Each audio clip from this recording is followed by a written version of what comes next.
আপনি কখনো পলাশ ফুল দেখেছেন? কি সুন্দর দেখতে, লাল রক্তবর্ণ, উজ্জ্বল, কিন্তু এতে কোনো সুগন্ধ নেই। সেই জন্য ওকে শুধু চোখ ভরে দেখতে ইচ্ছে করে। দেখবেন তাকে কিন্তু পুজোতে ব্যবহার করা হয় না, এই ফুল দিয়ে মালা বানানো হয় না। সেরকমই আমাদের জীবনে এমন অনেক ব্যক্তি রয়েছেন যাদেরকে সম্মান অর্জন করতে হয়। যদি আপনি কোনো উচ্চ বংশে জন্ম নিয়ে থাকেন এবং আপনার কাছে সবকিছু থাকে, ধন ঐশ্বর্য থাকে, সবকিছু আপনি আগে থেকেই পেয়ে গেছেন, তাও কিন্তু এই সংসার আপনাকে সম্মান দেবে না। ততক্ষণ পর্যন্ত দেবে না যতক্ষণ না আপনি নিজের অন্তরে গুণ জাগ্রত করছেন, শ্রেষ্ঠ কর্ম করছেন, নিজের অন্তরে ইতিবাচক মনোভাবের এই সুবাস জাগ্রত করছেন। যদি এসব কিছু করেন তাহলে এই সংসার আপনাকে সম্মান দেবে। এবার এটা আপনার উপরে নির্ভরশীল যে আপনি কি পলাশ ফুলের মতো হতে চান, নাকি অন্য কোনো ফুল হয়ে উঠতে চান যার সুবাস আছে, যে নিজের সুবাস এই সারা পৃথিবীতে ছড়িয়ে দেয়। আসুন আমার সাথে ভালোবেসে বলুন, রাধা রাধা। এই সংসারে ভৌতিক বস্তুরও নিয়তি আছে। যারাই এই সংসারে আসে বা উৎপন্ন হয় তারা কিছুমাত্র সময় পর্যন্তই এখানে থাকতে পারে, আর তারপরে সেও লুপ্ত হয়ে যায়, অর্থাৎ সে নিজেও এই পঞ্চমহাভূতে সমাহিত হয়ে যায়। আমাদের সাথেও ঠিক এটাই হয়। সেই জন্যই ঈশ্বর দ্বারা প্রদত্ত এই উপহারের বিষয়ে ভাবুন, এই জীবনের বিষয়ে ভাবুন। ঠিক যেমন বিশ্বাস ভঙ্গ হলে কোনো ব্যক্তি আমাদের কাছে অপরিচিত হয়ে যান, ঠিক সেরকমই শেষ নিঃশ্বাস ত্যাগের পর এই শরীরও আমাদের কাছে পরই হয়ে যায়। তাই এই শরীর থাকাকালীন শ্রেষ্ঠভাবে একে সদ্ব্যবহার করুন, এই জীবনে শ্রেষ্ঠ কর্ম করুন। আর এই জীবনকে শ্রেষ্ঠভাবে যাপন করার জন্য কিছু কথা বোঝা প্রয়োজনীয়। যদি আপনি কারোর প্রশংসা করেন তাহলে পূর্ণ হৃদয় দিয়ে করুন। যদি আপনি হস্তক্ষেপ করে থাকেন তাহলে মস্তিষ্ক দ্বারা করুন। যদি আপনি সমীক্ষা করেন তাহলে বিবেক দ্বারা করুন। যদি আপনি ধন অর্জন করতে চান তাহলে নীতি অনুসারে চলুন। যদি জীবনযাপন করতে চান তাহলে রীতি মেনে করুন। আর যদি ঈশ্বরের ভজন করতে চান তাহলে ভক্তিভাব নিয়ে করুন। শুধু এই কথা মনে রাখবেন যে আপনার এই জীবন কিন্তু অনিশ্চিত কাল পর্যন্তই আছে। কতক্ষণ আছে সেটা কেউ জানে না। তাই কিছু মুহূর্ত যেটা যাপন করতে আমরা এখানে এসেছি, সেখানে ক্রোধ, অহংকার, ঈর্ষা, এইসব আবেগের কি গুরুত্ব বলুন তো? এগুলো ত্যাগ করুন। মানুষকে ক্ষমা করতে শিখুন। আস্তে আস্তে বিশ্বাস করতে শিখুন। এই সংসারে নিঃস্বার্থভাবে প্রেম করতে শিখুন আর সবার মধ্যে আনন্দ বিতরণ করুন। তাই এই সব গুণ যদি আপনি আত্মসাৎ করতে পারেন তাহলে আপনার জীবনে শুধু আনন্দ এবং আনন্দই বিরাজমান হবে। আসুন আমার সাথে ভালোবেসে বলুন, রাধা রাধা। জল জল এই পৃথিবীতে বেঁচে থাকার জন্য আবশ্যক তো বটেই, কিন্তু এই জল আমাদের একটা অত্যন্ত গুরুত্বপূর্ণ শিক্ষা প্রদান করে। কখনো এই জলকে দেখেছেন? যে পরিস্থিতিতেই এই জল প্রবাহিত হোক না কেন, এর উপর যা কিছুই প্রভাব থাকুক না কেন, এর পথে যতই বাধা আসুক না কেন, তার মধ্যে থেকে ও নিজের পথ ঠিক বের করে নেয়, কিন্তু নিজের প্রবাহ থামতে দেয় না, ক্রমাগত অগ্রসর হতে থাকে। সেরকমই একটা শিক্ষা যেটা আমরা জল থেকে পেয়ে থাকি তা হলো এটা, আমরা যখন জলের দিকে তাকাই তখন আমরা নিজের প্রতিবিম্ব দেখি, স্পষ্টভাবে দেখতে পাই। কিন্তু তখনই দেখতে পাই যখন এই জল শান্ত থাকে, স্থির থাকে। যদি এই জল অশান্ত হয়ে থাকে, স্থির না হয়, তাহলে আমরা এতে নিজের প্রতিবিম্ব দেখতে পাই না। এটাই আমাদের মনের সাথেও হয়ে থাকে। যখনই জীবনে কোনো সংকট আসে, যদি আমরা শান্ত মনে, স্থির মনে সিদ্ধান্ত নিই, তাহলে সেটা এমন একটা শীতল সিদ্ধান্ত হবে যেটা আমাদের ভবিষ্যৎকে একটা শ্রেষ্ঠ স্থানে নিয়ে যাবে। যদি এই মন অশান্ত হয়, বিচলিত হয়, পীড়িত হয়, দুঃখিত হয়ে থাকে, রুষ্ট হয়ে থাকে, তাহলে অনেক সময় আমরা এমন সিদ্ধান্ত নিই যেটা আমাদের জন্য অনুচিত প্রমাণিত হয়। যখন আপনি ক্রুদ্ধ ছিলেন বা দুঃখের বশে ছিলেন, তখন অনেক সময় হয়তো এমন সিদ্ধান্ত নিয়েছেন যেটার জন্য ভবিষ্যতে আপনি অনুশোচনা করেছেন।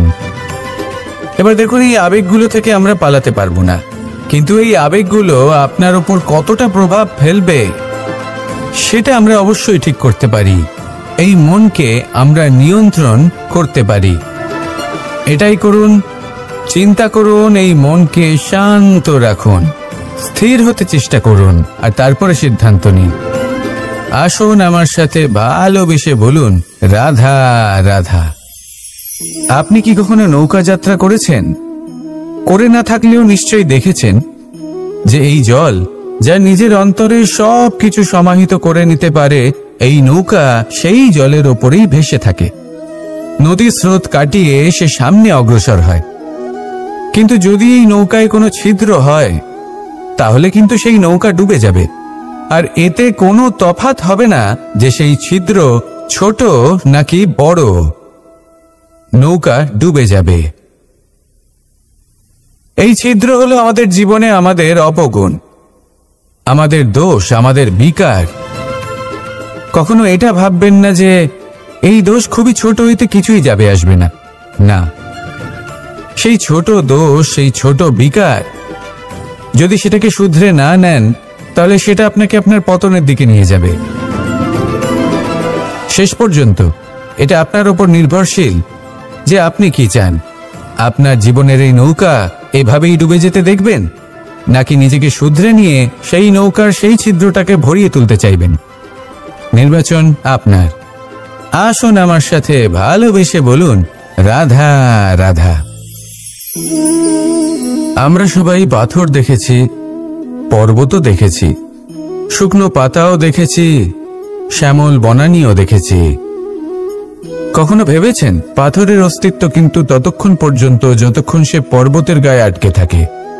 যখন সেই পর্বত থেকে সেই পাথর ভিন্ন হয়ে যায় ও নিজের অস্তিত্ব হারিয়ে ফেলে, আস্তে আস্তে কখনো পাথর কেটে বা কখনো পিষ্ট হয়ে সেই পাথর আস্তে আস্তে মাটিতে পরিণত হয় এবং পূর্ণরূপে নিজের অস্তিত্ব হারিয়ে ফেলে।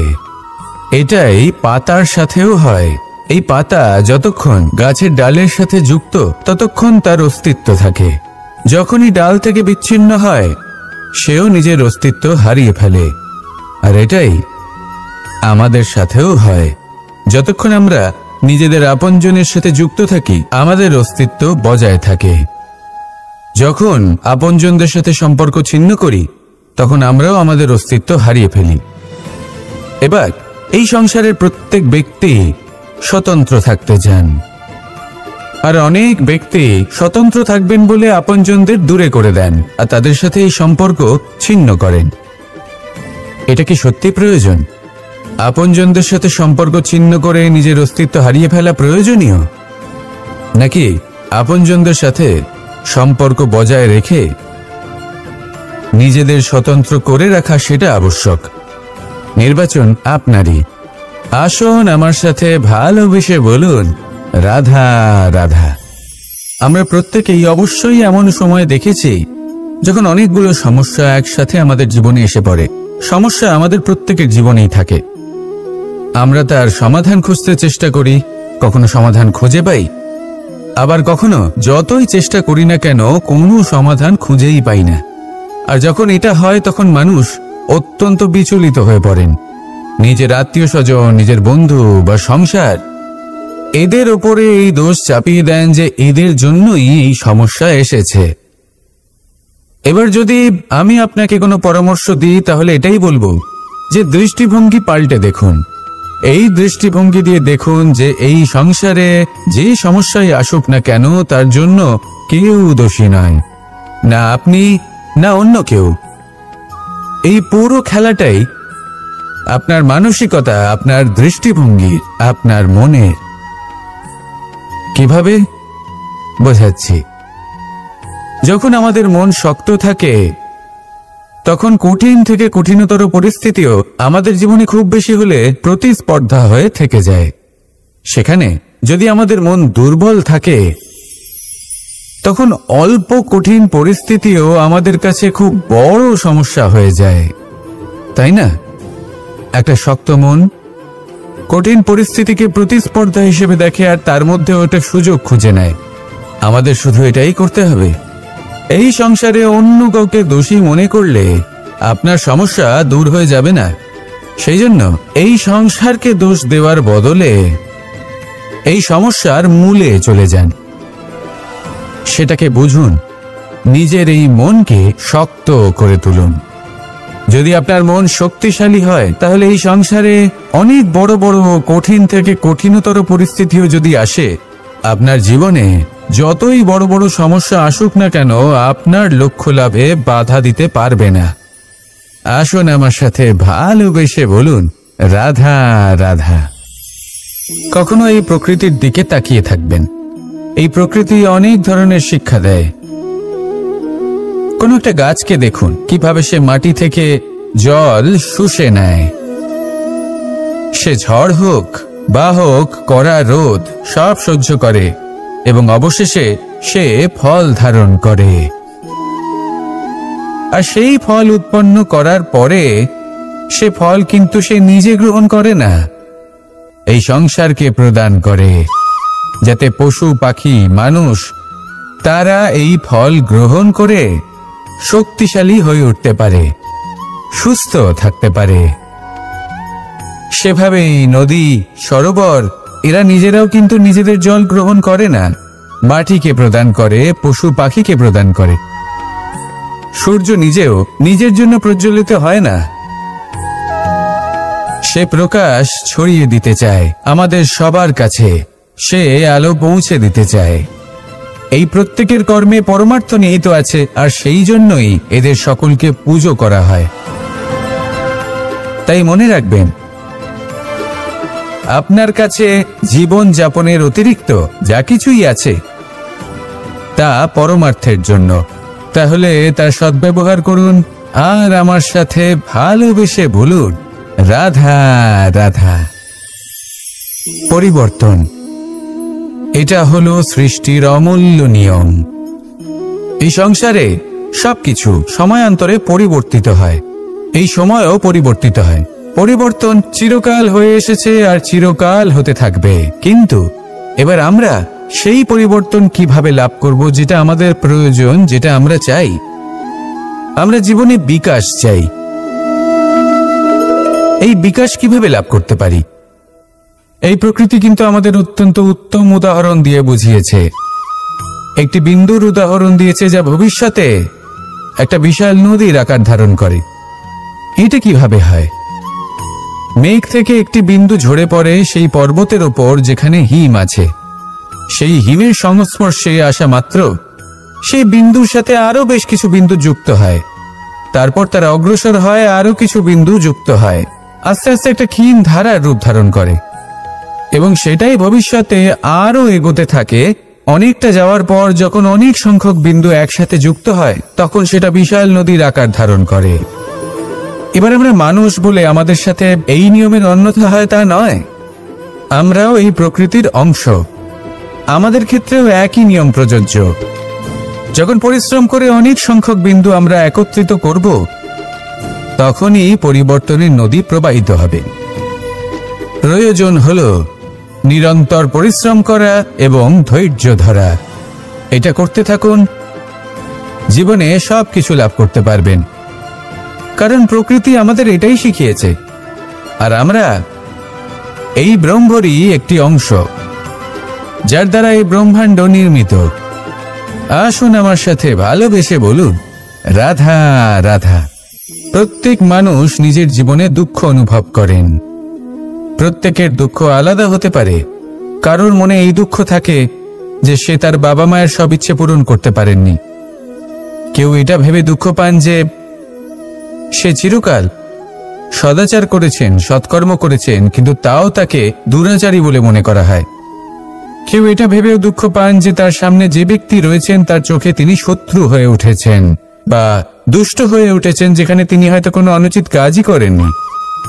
এবার এই সমস্ত বিষয় নিয়ে ভেবে নিজের ব্যক্তিত্ব নিয়ে সন্দেহ প্রকাশ করবেন না। যদি নিজের ব্যক্তিত্ব নিয়ে কোনো সন্দেহ থেকে থাকে, তাহলে কর্ম সংক্রান্ত প্রশ্ন করুন যে আপনি যা করেছেন তাতে কি উচিত ছিল, কি অনুচিত ছিল। যেটা প্রয়োজন সেটা এটা বোঝার যে আপনার অন্তর্মন, আপনার বিবেক আপনাকে কি বলছে, আর আপনার অন্তর্মন আর আপনার বিবেক আপনাকে যেটা করতে বলবে শুধু সেটাই করুন।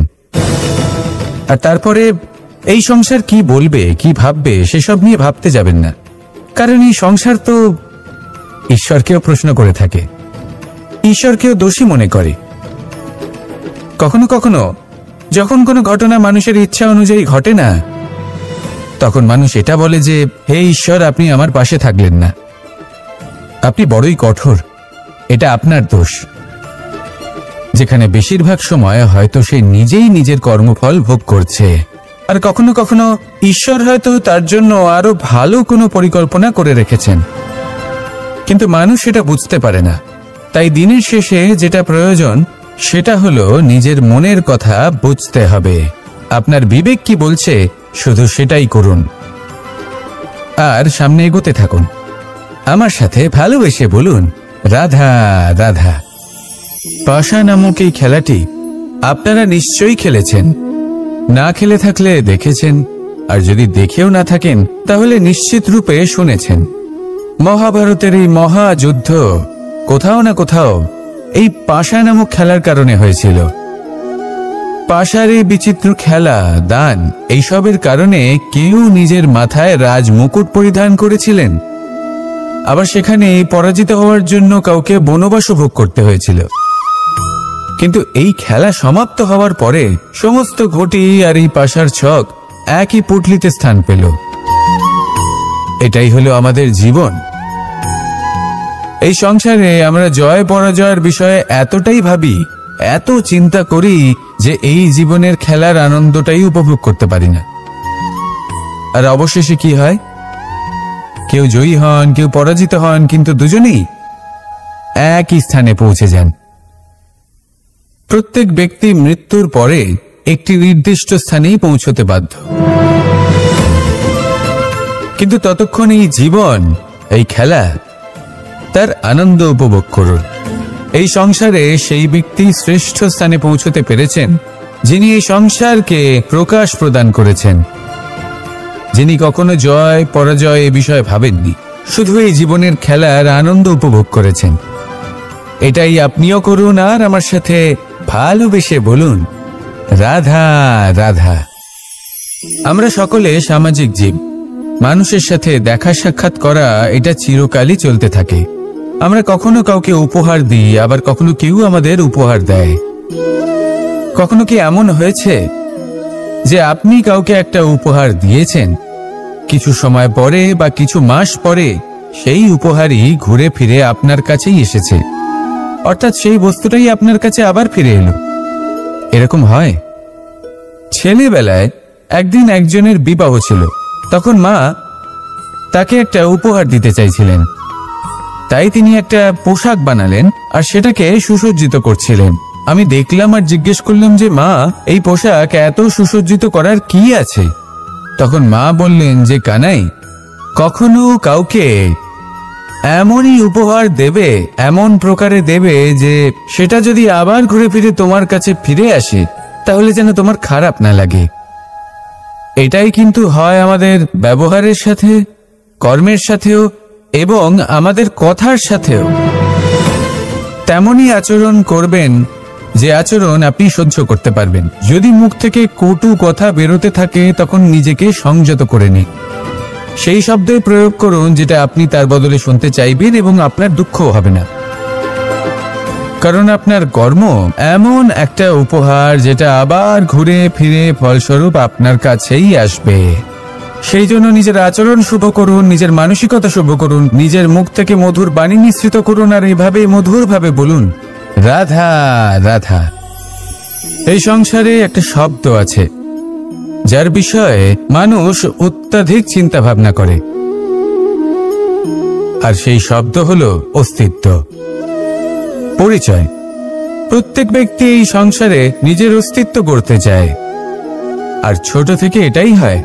যখন আমরা শ্রেণীকক্ষে যাই, পড়তে যাই, তখন আমরা এটাই ভাবি যে আমরা নিজেদের অস্তিত্ব গড়ব, সুনাম অর্জন করব। সকল ব্যক্তি যাতে এটাই বলে যে এই হলো সর্বশ্রেষ্ঠ ছাত্র, আর এটাই আমাদের পরিচয়। কার্যক্ষেত্রেও আমরা ঠিক এটাই চেষ্টা করি, পরিশ্রম করতে থাকি এবং ভবিষ্যতে গিয়ে আমরা নিজেদের পরিচয় খুঁজে পাই। পরিচয়ের সাথে সাফল্য আসে, আর সাফল্যের সাথে আসে অস্তিত্ব।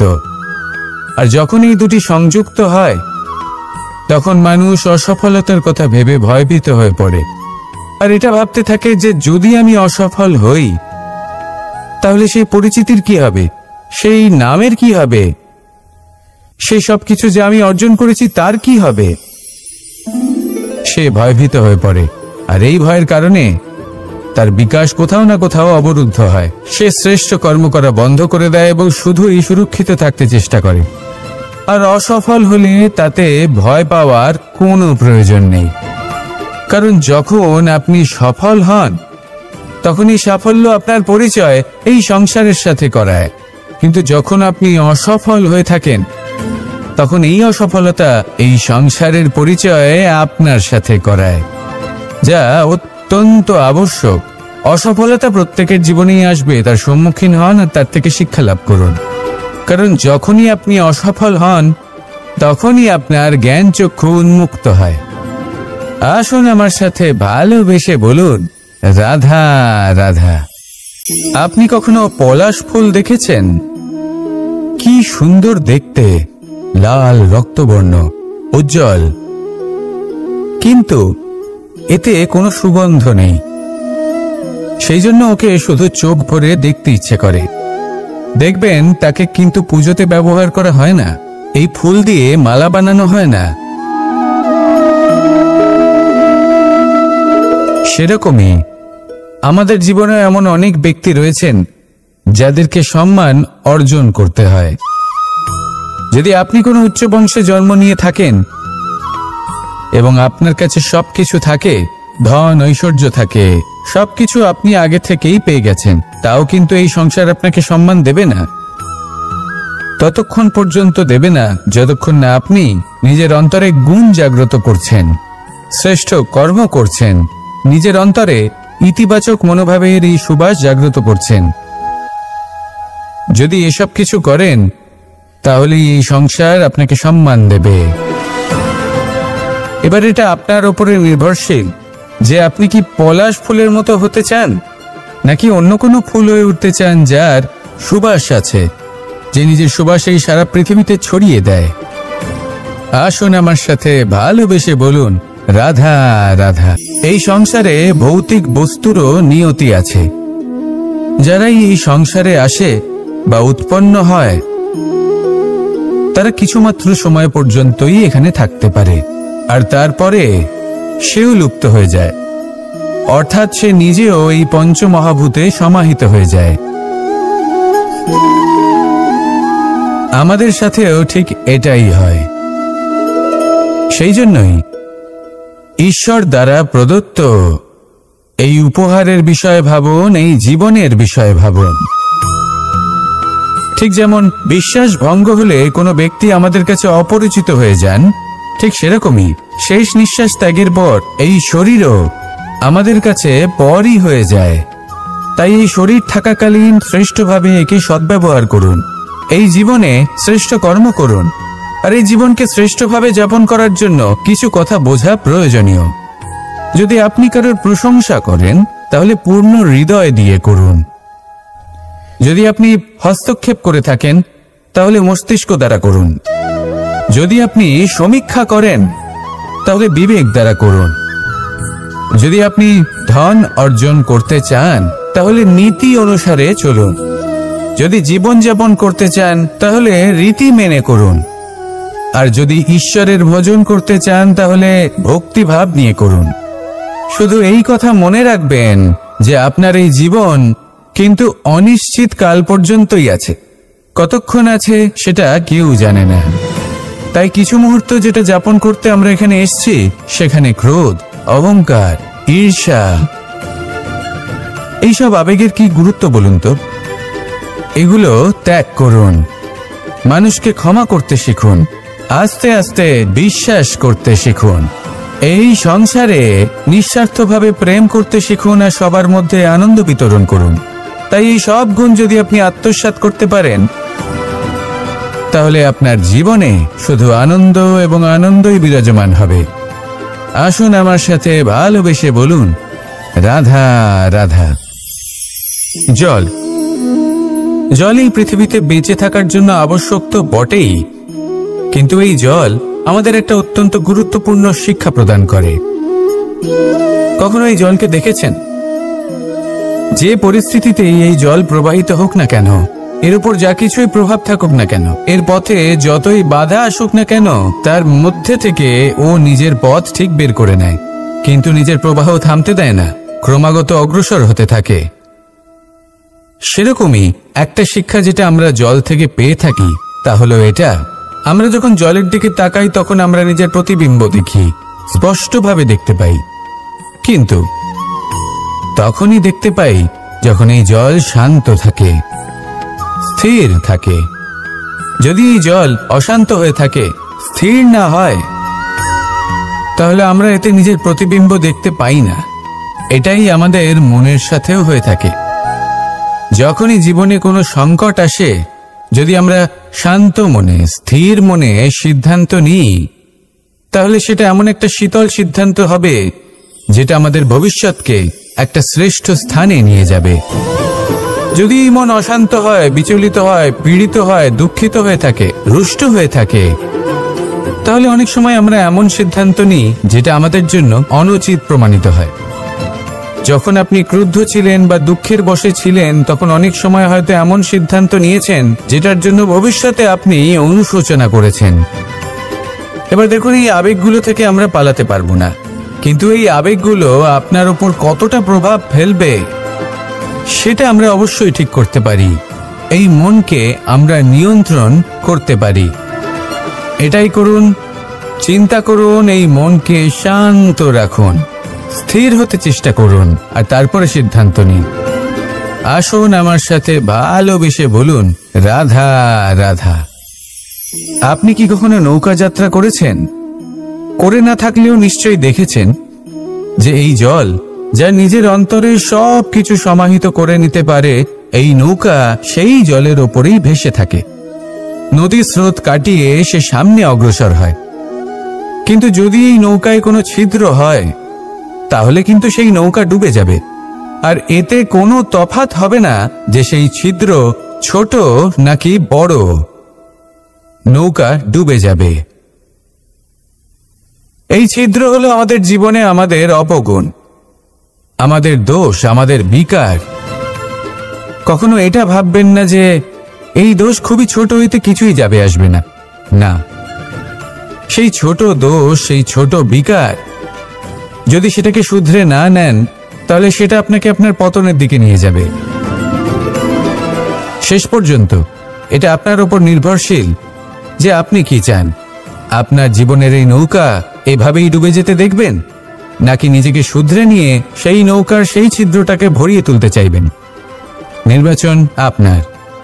আসুন আমার সাথে ভালোবেসে বলুন, রাধা রাধা। আমরা সবাই পাথর দেখেছি, পর্বতও দেখেছি, শুকনো পাতাও দেখেছি, শ্যামল বনানীও দেখেছি।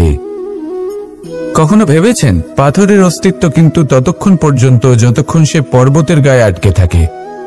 যখন সেই পর্বত থেকে সেই পাথর ভিন্ন হয়ে যায় ও নিজের অস্তিত্ব হারিয়ে ফেলে, আস্তে আস্তে কখনো পাথর কেটে বা কখনো পিষ্ট হয়ে সেই পাথর আস্তে আস্তে মাটিতে পরিণত হয় এবং পূর্ণরূপে নিজের অস্তিত্ব হারিয়ে ফেলে। এটাই পাতার সাথেও হয়। এই পাতা যতক্ষণ গাছের ডালের সাথে যুক্ত, ততক্ষণ তার অস্তিত্ব থাকে। যখনই ডাল থেকে বিচ্ছিন্ন হয়, সেও নিজের অস্তিত্ব হারিয়ে ফেলে। আর এটাই আমাদের সাথেও হয়।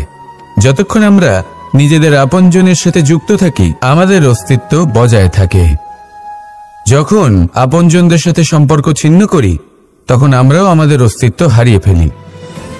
এবার এই সংসারের প্রত্যেক ব্যক্তি স্বতন্ত্র থাকতে চান, আর অনেক ব্যক্তি স্বতন্ত্র থাকবেন বলে আপনজনদের দূরে করে দেন আর তাদের সাথে এই সম্পর্ক ছিন্ন করেন। এটা কি সত্যি প্রয়োজন? আপনজনদের সাথে সম্পর্ক ছিন্ন করে নিজের অস্তিত্ব হারিয়ে ফেলা প্রয়োজনীয়, নাকি আপনজনদের সাথে সম্পর্ক বজায় রেখে নিজেদের স্বতন্ত্র করে রাখা সেটা আবশ্যক? নির্বাচন আপনারই। আসুন আমার সাথে ভালোবেসে বলুন, রাধা রাধা। আমরা প্রত্যেকেই অবশ্যই এমন সময় দেখেছি যখন অনেকগুলো সমস্যা একসাথে আমাদের জীবনে এসে পড়ে। সমস্যা আমাদের প্রত্যেকের জীবনেই থাকে। আমরা তার সমাধান খুঁজতে চেষ্টা করি, কখনো সমাধান খুঁজে পাই, আবার কখনো যতই চেষ্টা করি না কেন কোনো সমাধান খুঁজেই পাই না। আর যখন এটা হয় তখন মানুষ অত্যন্ত বিচলিত হয়ে পড়েন। নিজের আত্মীয় স্বজন, নিজের বন্ধু বা সংসার, এদের ওপরে এই দোষ চাপিয়ে দেন যে এদের জন্যই এই সমস্যা এসেছে। এবার যদি আমি আপনাকে কোনো পরামর্শ দিই তাহলে এটাই বলবো যে দৃষ্টিভঙ্গি পাল্টে দেখুন। এই দৃষ্টিভঙ্গি দিয়ে দেখুন যে এই সংসারে যে সমস্যায় আসুক না কেন তার জন্য কেউ দোষী নয়, না আপনি না অন্য কেউ। এই পুরো খেলাটাই আপনার মানসিকতা, আপনার দৃষ্টিভঙ্গি, আপনার মনের। কিভাবে বোঝাচ্ছি? যখন আমাদের মন শক্ত থাকে তখন কঠিন থেকে কঠিনতর পরিস্থিতিও আমাদের জীবনে খুব বেশি হলে প্রতিস্পর্ধা হয়ে থেকে যায়। সেখানে যদি আমাদের মন দুর্বল থাকে তখন অল্প কঠিন পরিস্থিতিও আমাদের কাছে খুব বড় সমস্যা হয়ে যায়, তাই না? একটা শক্ত মন কঠিন পরিস্থিতিকে প্রতিস্পর্ধা হিসেবে দেখে আর তার মধ্যে ওটা সুযোগ খুঁজে নেয়। আমাদের শুধু এটাই করতে হবে। এই সংসারে অন্য কাউকে দোষী মনে করলে আপনার সমস্যা দূর হয়ে যাবে না। সেই জন্য এই সংসারকে দোষ দেওয়ার বদলে এই সমস্যার মূলে চলে যান, সেটাকে বুঝুন, নিজের এই মনকে শক্ত করে তুলুন। যদি আপনার মন শক্তিশালী হয় তাহলে এই সংসারে অনেক বড় বড় কঠিন থেকে কঠিনতর পরিস্থিতিও যদি আসে, আপনার জীবনে যতই বড় বড় সমস্যা আসুক না কেন আপনার লক্ষ্য লাভে বাধা দিতে পারবে না। আসুন আমার সাথে ভালোবেসে বলুন, রাধা রাধা। কখনো এই প্রকৃতির দিকে তাকিয়ে থাকবেন। এই প্রকৃতি অনেক ধরনের শিক্ষা দেয়। কোন একটা গাছকে দেখুন কিভাবে সে মাটি থেকে জল শুষে নেয়। সে ঝড় হোক বা হোক কড়া রোদ সব সহ্য করে এবং অবশেষে সে ফল ধারণ করে। আর সেই ফল উৎপন্ন করার পরে সে ফল কিন্তু সে নিজে গ্রহণ করে না, এই সংসারকে প্রদান করে, যাতে পশু পাখি মানুষ তারা এই ফল গ্রহণ করে শক্তিশালী হয়ে উঠতে পারে, সুস্থ থাকতে পারে। সেভাবেই নদী, সরোবর এরা নিজেরাও কিন্তু নিজেদের জল গ্রহণ করে না, মাটিকে প্রদান করে, পশু পাখিকে প্রদান করে। সূর্য নিজেও নিজের জন্য প্রজ্বলিত হয় না, সে প্রকাশ ছড়িয়ে দিতে চায় আমাদের সবার কাছে, সে আলো পৌঁছে দিতে চায়। এই প্রত্যেকের কর্মে পরমার্থ নিহিত আছে, আর সেই জন্যই এদের সকলকে পুজো করা হয়। তাই মনে রাখবেন, আপনার কাছে জীবন যাপনের অতিরিক্ত যা কিছুই আছে তা পরমার্থের জন্য। তাহলে তার সদ্ব্যবহার করুন আর আমার সাথে ভালোবেসে বলুন, রাধা রাধা। পরিবর্তন, এটা হলো সৃষ্টির অমূল্য নিয়ম। এই সংসারে সবকিছু সময়ান্তরে পরিবর্তিত হয়, এই সময়ও পরিবর্তিত হয়। পরিবর্তন চিরকাল হয়ে এসেছে আর চিরকাল হতে থাকবে। কিন্তু এবার আমরা সেই পরিবর্তন কিভাবে লাভ করব যেটা আমাদের প্রয়োজন, যেটা আমরা চাই? আমরা জীবনে বিকাশ চাই। এই বিকাশ কিভাবে লাভ করতে পারি? এই প্রকৃতি কিন্তু আমাদের অত্যন্ত উত্তম উদাহরণ দিয়ে বুঝিয়েছে। একটি বিন্দুর উদাহরণ দিয়েছে যা ভবিষ্যতে একটা বিশাল নদীর আকার ধারণ করে। এটা কিভাবে হয়? মেঘ থেকে একটি বিন্দু ঝরে পড়ে সেই পর্বতের ওপর যেখানে হিম আছে। সেই হিমের সংস্পর্শে আসা মাত্র সেই বিন্দুর সাথে আরো বেশ কিছু বিন্দু যুক্ত হয়। তারপর তারা অগ্রসর হয়, আরো কিছু বিন্দু যুক্ত হয়, আস্তে আস্তে একটা ক্ষীণ ধারার রূপ ধারণ করে এবং সেটাই ভবিষ্যতে আরো এগোতে থাকে। অনেকটা যাওয়ার পর যখন অনেক সংখ্যক বিন্দু একসাথে যুক্ত হয় তখন সেটা বিশাল নদীর আকার ধারণ করে। এবার আমরা মানুষ বলে আমাদের সাথে এই নিয়মের অন্যথা হয় তা নয়। আমরাও এই প্রকৃতির অংশ, আমাদের ক্ষেত্রেও একই নিয়ম প্রযোজ্য। যখন পরিশ্রম করে অনেক সংখ্যক বিন্দু আমরা একত্রিত করব তখনই পরিবর্তনের নদী প্রবাহিত হবে। প্রয়োজন হলো নিরন্তর পরিশ্রম করা এবং ধৈর্য ধরা। এটা করতে থাকুন, জীবনে সবকিছু লাভ করতে পারবেন। কারণ প্রকৃতি আমাদের এটাই শিখিয়েছে, আর আমরা এই ব্রহ্মরই একটি অংশ, যার দ্বারা এই ব্রহ্মাণ্ড নির্মিত। আসুন আমার সাথে ভালোবেসে বলুন, রাধা রাধা। প্রত্যেক মানুষ নিজের জীবনে দুঃখ অনুভব করেন। প্রত্যেকের দুঃখ আলাদা হতে পারে। কারোর মনে এই দুঃখ থাকে যে সে তার বাবা মায়ের সব ইচ্ছে পূরণ করতে পারেননি। কেউ এটা ভেবে দুঃখ পান যে সে চিরকাল সদাচার করেছেন, সৎকর্ম করেছেন, কিন্তু তাও তাকে দুরাচারী বলে মনে করা হয়। কেউ এটা ভেবেও দুঃখ পান যে তার সামনে যে ব্যক্তি রয়েছেন তার চোখে তিনি শত্রু হয়ে উঠেছেন বা দুষ্ট হয়ে উঠেছেন, যেখানে তিনি হয়তো কোনো অনুচিত কাজই করেননি। এবার এই সমস্ত বিষয় নিয়ে ভেবে নিজের ব্যক্তিত্ব নিয়ে সন্দেহ প্রকাশ করবেন না। যদি নিজের ব্যক্তিত্ব নিয়ে কোনো সন্দেহ থেকে থাকে তাহলে কর্ম সংক্রান্ত প্রশ্ন করুন যে আপনি যা করেছেন তাতে কি উচিত ছিল, কি অনুচিত ছিল। যেটা প্রয়োজন সেটা এটা বোঝার যে আপনার অন্তর্মন, আপনার বিবেক আপনাকে কি বলছে, আর আপনার অন্তর্মন আর আপনার বিবেক আপনাকে যেটা করতে বলবে শুধু সেটাই করুন। আর তারপরে এই সংসার কি বলবে, কি ভাববে সেসব নিয়ে ভাবতে যাবেন না। কারণ এই সংসার তো ঈশ্বরকেও প্রশ্ন করে থাকে, ঈশ্বরকেও দোষী মনে করে। কখনো কখনো যখন কোনো ঘটনা মানুষের ইচ্ছা অনুযায়ী ঘটে না, তখন মানুষ এটা বলে যে হে ঈশ্বর, আপনি আমার পাশে থাকলেন না, আপনি বড়ই কঠোর, এটা আপনার দোষ। যেখানে বেশিরভাগ সময় হয়তো সে নিজেই নিজের কর্মফল ভোগ করছে। আর কখনো কখনো ঈশ্বর হয়তো তার জন্য আরো ভালো কোনো পরিকল্পনা করে রেখেছেন, কিন্তু মানুষ সেটা বুঝতে পারে না। তাই দিনের শেষে যেটা প্রয়োজন সেটা হলো নিজের মনের কথা বুঝতে হবে। আপনার বিবেক কি বলছে শুধু সেটাই করুন আর সামনে এগোতে থাকুন। আমার সাথে ভালোবেসে বলুন, রাধা রাধা।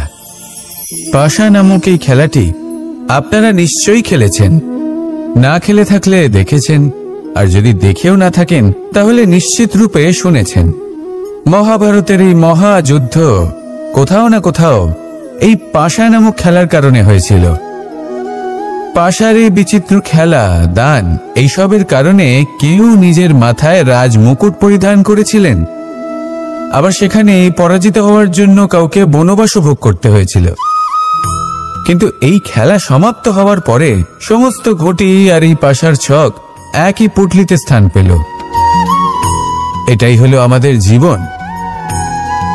এই সংসারে আমরা জয় পরাজয়ের বিষয়ে এতটাই ভাবি, এত চিন্তা করি যে এই জীবনের খেলার আনন্দটাই উপভোগ করতে পারি না। আর অবশেষে কি হয়? কেউ জয়ী হন, কেউ পরাজিত হন, কিন্তু দুজনেই একই স্থানে পৌঁছে যান। প্রত্যেক ব্যক্তি মৃত্যুর পরে একটি নির্দিষ্ট স্থানেই পৌঁছতে বাধ্য, কিন্তু ততক্ষণ এই জীবন, এই খেলা, তার আনন্দ উপভোগ করুন। এই সংসারে সেই ব্যক্তি শ্রেষ্ঠ স্থানে পৌঁছতে পেরেছেন যিনি এই সংসারকে প্রকাশ প্রদান করেছেন, যিনি কখনো জয় পরাজয় এ বিষয়ে ভাবেননি, শুধু এই জীবনের খেলার আনন্দ উপভোগ করেছেন। এটাই আপনিও করুন আর আমার সাথে ভালোবেসে বলুন, রাধা।